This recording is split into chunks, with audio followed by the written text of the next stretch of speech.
परम प्यार से बोलिए धन्यकार जी।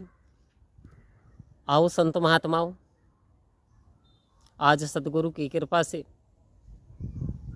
आप जी के सामने निरंकार की कृपा गुणगान करने का अवसर प्राप्त हुआ।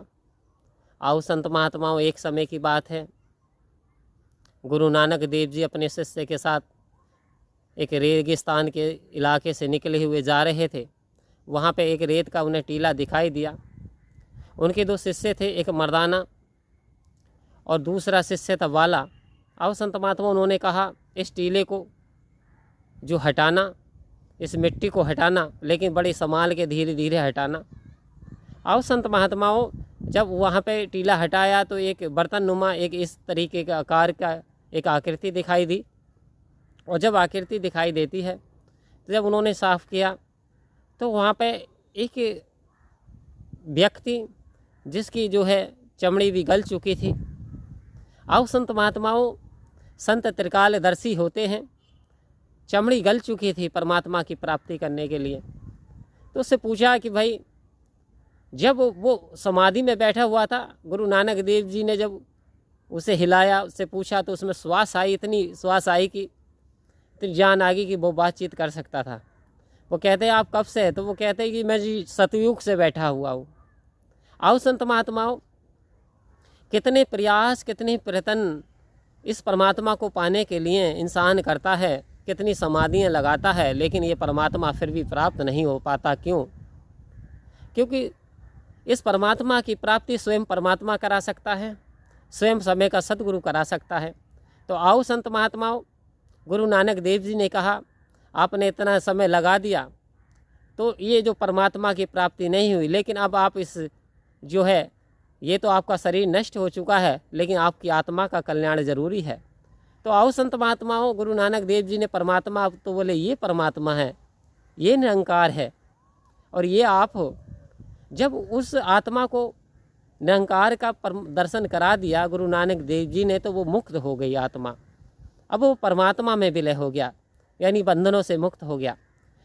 आओ संत महात्माओं, समय समय पे सद्गुरु प्रकट होता है, स्वयं निरंकार होता है। निरंकार और सद्गुरु में कोई फर्क नहीं होता संत महात्माओं। तो स्वयं सद्गुरु जो प्रकट होता है और प्रकट होकर के अपने निरंकार की ये स्वयं ज्ञान देता है संत महात्माओं। तो आओ संत महात्माओं, जापे कृपा राम की होई तापे कृपा करे हर कोई। जिस जिस पे इसकी कृपा होती चली जाती है, दुनिया उस पे कृपा करनी शुरू कर देती है। तो आओ संत महात्माओं, दुनिया से इतनी वो करने की ज़रूरत नहीं है। आपको मन लगाना है इस निरंकार से, इस परम सत्ता से, जो कि अजर है, अमर है, अविनाशी है, जो कि आत्माओं का कल्याण करने वाली है, जो कि परम लक्ष्य मोक्ष को देने वाली है। आओ संत महात्माओं, समझिए जब सद्गुरु मिल जाए तो जीवन की सारी वस्तु मिल गई, समझ लीजिए कि आपको मोक्ष मिल गया। तो आओ संतो, सद्गुरु के वचनों को सर माथे से रखकर यदि हम अपने जीवन में फॉलो करेंगे, अपनाएंगे, तो वास्तव में हमारा कल्याण समय के सद्गुरु के द्वारा हो जाएगा। आओ संत महात्माओं, कहते हैं कि परमात्मा निराकार है या साकार है। संत महात्माओं, ये निराकार है और ये साकार भी है। ये निराकार इस तरीके से है जैसे एक इलेक्ट्रिक लाइट होती है संत महात्माओं, लेकिन वो दिखाई नहीं देती। लेकिन वही इलेक्ट्रिक लाइट किसी बल्ब के ज़रिए यदि उस इलेक्ट्रिक लाइट का स्विच लगा करके, उसमें बल्ब लगा करके और उसका बल्ब ऑन कर दिया जाता है, तो वो बल्ब प्रकाशितमान हो जाता है, उजाला देना शुरू कर देता है। लाखों बल्ब जलाए जा सकते हैं, लेकिन बिना इलेक्ट्रिसिटी के नहीं, बिना बिजली के नहीं, शक्ति बिना शक्ति के नहीं। आओ संत महात्माओं, ठीक इसी प्रकार से हजारों लाखों जीव जंतु चल सकते हैं, लेकिन बिना परमात्मा की कृपा के नहीं, बिना निरंकार के सहारे के नहीं।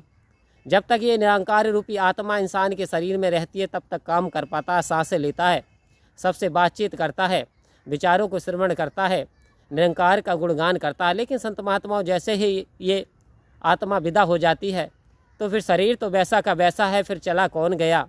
तो संत महात्माओं, कृपा करो, ये परमात्मा निरंकार है और ये जब ये प्रकट होता है तो ये साकार है। तो निरंकार और साकार दोनों पार्ट्स इसी के हैं। आओ संत महात्माओं, हमें विश्वास करना है, हमें अपनी सोच को, सद्गुरु कह रहे हैं, विशाल बनाना है। हमें तंगता से निकलना है, हमें हेटरेड को स्थान नहीं देना, हमें प्रेम का मुजस्मा बनना है। आज सदगुरु माता सुदीक्षा समंदर हरदेव जी कह रही हैं कि आज आपको प्रेम का स्रोत बनना है, आज प्रेम को बांटना है, प्रेम को फैलाना है।